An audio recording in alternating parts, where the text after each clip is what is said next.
आता मी इथं 2 वाट्या मुरमुरे घेतलेले आहेत. आता मी त्याला भिजून घेणार आहे. इथं मी आता मोठ्या बारीक साईजचे 2 कांदे चिरून कट करून घेतलेले आहेत.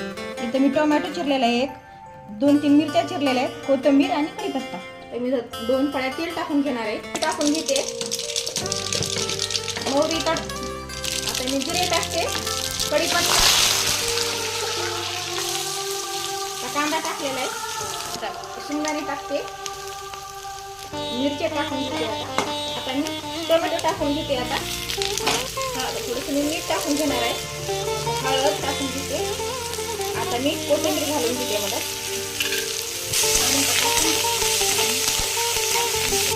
आता घालून घेते मी साईडला बसलेले मुरमुरे. आता मी सुशीला तयार झालेला आहे आणि माझ्या मुलीला सुशीला खूप आवडतो. तर तयार आहे आपला गरमागरम सुशीला. आवडला असेल तर कमेंट मध्ये